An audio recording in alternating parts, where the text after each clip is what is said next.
రోహిత్ గా పరిచయం. సో కాబట్టి కామన్ పరిచయాలని నేను మీకు రోహిత్ గానే పరిచయం చేశాను. గాటి అంటే అందరికీ మీరు రోహిత్ గానే పరిచయమా, లేకపోతే ఫేస్బుక్ లో కూడా మీది పేరు ఇదే ఉంటుందా మీ ఐడి? లేదు, నాకు నేను అదే చెప్పాను కదా, నాకు పరిచయస్తులకి ఏదైనా కూడా ఆ పరిచయస్తులకి ఆ కామన్ సంబంధం ఇప్పుడు అంటే ఒక్కొక్క చోట ఒక్కొక్క వ్యక్తికి వేరేలాగా వేరే వేరే పేర్లతో ఎందుకు పరిచయం అవుతున్నారు? మీ మాస్క్, మీ ఫేస్ ఓకే, కనపడట్లేదు, మీ వ్యక్తిగతం అన్నారు, అది ఓకే. పేర్లు కూడా ఒక్కొక్క వ్యక్తి దగ్గర ఎందుకు అలా పరిచయం అవుతున్నారు వేరే వేరే మారు పేర్లతో?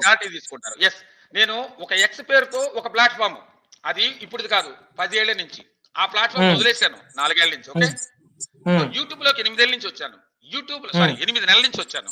లాస్ట్ అక్టోబర్ నవంబర్ అక్కడి నుంచి ఈ స్క్రీమ్ తో వచ్చాను. సో ఇక్కడ మొత్తం క్యారీ ఫార్వర్డ్ అయిన ఈ పరిచయాలందరికీ ఈ సీసీనే ఉంటాడు. వాడు ఎవడో చచ్చిపోయినాడు. ఫర్ ఎగ్జాంపుల్ భాష ఏం తెలుసు, మాణిక్ భాష ఎవడో తెలుసు, ఆటో మాణిక్యంగా తెలుసు. ఆటో మాణిక్యంకి ఆటో భాషకి సంబంధం లేదు కదా మాణిక్ భాషకి. ఓకేనా? సో ఆ రెండు కరెక్ట్ అయ్యే సీన్ వచ్చినప్పుడు, ఫర్ ఎగ్జాంపుల్ మనోజ్ గారు ఉన్నారు, మనోజ్ గారికి రెండు తెలుసు. అంటే ఏంటి, సినిమా డైలాగ్ చెప్తున్నాను కానీ నేనేదో అంటే మీరు కాదండి. ఇప్పుడు మనోజ్ గారికి మీరు రోహిత్ గా పరిచయం అయ్యారు, కానీ మీరు మీకు నాకు పరిచయం లేదు కదా. మీరు మనోజ్ గారికి రోహిత్ గా పరిచయం అయినప్పుడు నాకు మీరు మీ పూర్తి పేరుతోనో, మీ నిజాయితీ కలిగిన మీకు ఏదైతే తల్లిదండ్రులు పెట్టారు పేరు, ఆ పేరుతోనే పరిచయం అవ్వచ్చు కదా. ఇక్కడ మెయిన్ పాయింట్ ఏంటంటే, అసలు నా ఐడెంటిఫికేషన్ ఎక్కడైనా ఒక ఐడెంటిఫికేషన్ ఎప్పుడు అడుగుతారు తెలుసా? ఫర్ ఎగ్జాంపుల్ ఐడెంటిఫికేషన్ ఎప్పుడు అడుగుతారు? మీ ఆధార్ కార్డు ఎన్నిసార్లు చూపించాలని పరిస్థితి మీకు వచ్చింది? మీరు జర్నలిస్ట్ కదా, చెప్పండి. ఒక ఆధార్ కార్డు ఎన్నిసార్లు? మా ప్రశ్నకి మీరు తెలివిగా దాట వేస్తున్నారు. నేను ముందు ఏవి నేర్చుకోవాలో నేను మీకు నేర్పిస్తున్నాను, అందరికి అర్థమవుతుంది.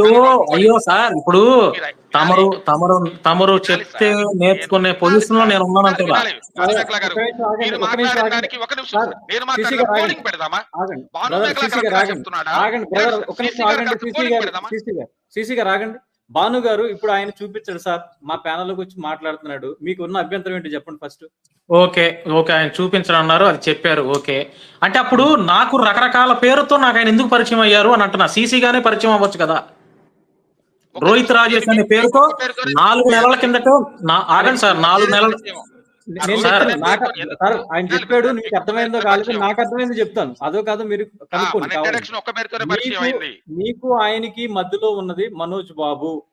మనోజ్ బాబుకి ఈ వ్యక్తి అలా తెలుసు కాబట్టి మీకు ఇతన్ని ఆ పేరుతో పరిచయం చేశాడు, ఆ పేరుతో పరిచయం అయ్యాడు. నాకు మనోజ్ బాబు గారు పరిచయం చేయలేదండి. నాకు మనోజ్ అన్న అసలు ఈయన గురించి చెప్పలేదు నాకు. ఆయనే నాకు మెసేజ్ చేసి హాయ్ బ్రో అంటే మీరు నేనే చెప్తాను ఏంటంటే, బ్రదర్ నేను మీరు ఇంటర్వ్యూలు బాగా చేస్తున్నారు.